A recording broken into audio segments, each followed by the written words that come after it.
आप देख रहे हैं अल्फा डिफेंस हिंदी में आपका स्वागत है।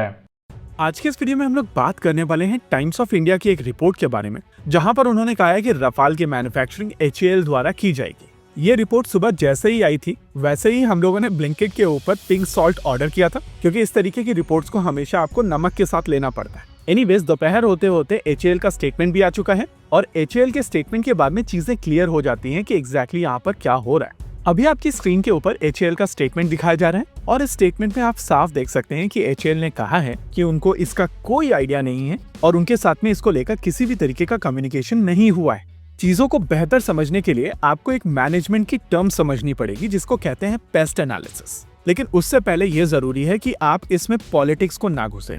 यहाँ पर हम लोग कुछ पॉलिटिकल लोगों का नाम लेंगे, लेकिन उसका मतलब ये बिल्कुल नहीं है कि हम लोग यहाँ पर पॉलिटिक्स डिस्कस कर रहे हैं। आमतौर पर जब भी आप एक नया प्रोजेक्ट इनिशिएट करते हैं, स्पेसिफिकली दूसरी लोकेशन पर, तो आप उस लोकेशन पर जाकर पेस्ट एनालिसिस करते हैं। पेस्ट में P का मतलब होता है पॉलिटिकल, E का मतलब होता है इकोनॉमिक, S का मतलब होता है सोशल और T का मतलब होता है टेक्नोलॉजिकल। हालांकि आजकल चीजें और ज्यादा कॉम्प्लिकेटेड हो चुकी हैं, जिसके चलते एनालिसिस पेस्टल हो चुकी है, लेकिन उसके बारे में हम लोग किसी और दिन बात करेंगे। अब रफाल को अगर आप पेस्ट एनालिसिस में डालें तो ये एफर्ट इकोनॉमिक सेंस तो बनाता है, क्योंकि भारतीय वायुसेना के पास में इतने पैसे हैं कि वो रफाल फाइटर जेट खरीद सके। सोशली भी भारत में इसको लेकर किसी भी तरीके की परेशानी नहीं है।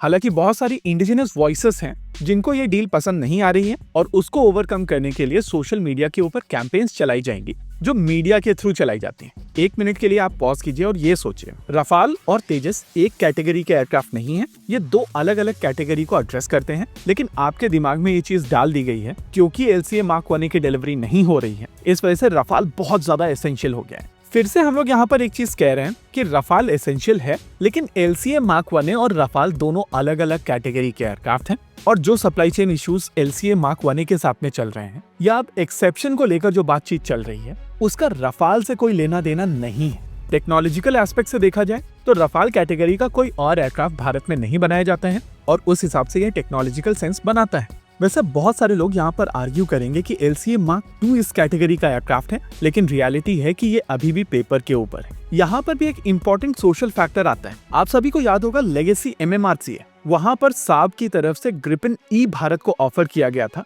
ग्रिपेन NG बोल के। इंटरेस्टिंग चीज ये है कि तब वो एयरक्राफ्ट ऑन पेपर था। हालांकि भारतीय वायुसेना ने ग्रिपेन NG को शॉर्टलिस्ट नहीं किया था, लेकिन मीडिया में एक परसेप्शन बना दिया गया था कि ग्रिपेन एक बहुत इंपॉर्टेंट कंटेंडर है। हालांकि अभी तक हम लोगों ने जिस फैक्टर के बारे में बात नहीं की है वो है पॉलिटिकल फैक्टर। आपको याद होगा इनिशियल रफाल डील के दौरान भारत की ऑपोजिशन पार्टीज की तरफ से कहा गया था कि रफाल एक स्कैम है और वो चीज इंडिकेट करती है कि तब दासो एविएशन की तरफ से पेस्ट एनालिसिस करते हुए P के ऊपर बहुत ज्यादा फोकस नहीं किया गया था। इस पॉइंट ऑफ टाइम पर दासो एविएशन की टीम ने P के ऊपर कितना फोकस किया है वो आने वाला समय बताएगा और उसके बेसिस पर कई सारी चीजें डिसाइड की जाएंगी। अगर दासो एविएशन P के ऊपर फोकस कर पाई है तो आने वाले समय में इस डील को लेकर किसी भी तरीके की नॉइस नहीं होगी और स्मूथली ये ट्रांजैक्शन हो जाएगी। लेकिन अगर दासो एविएशन P को एड्रेस नहीं कर पाती है और आने वाले समय में नॉइस होती है, तब यहाँ पर चीजें कॉम्प्लिकेटेड होंगी। हालांकि उसकी तैयारी इस प्रोबिंग के माध्यम से हुई है। देखिए, अगर नॉइस नहीं होती है तो मोस्ट लाइकली अडानी या टासल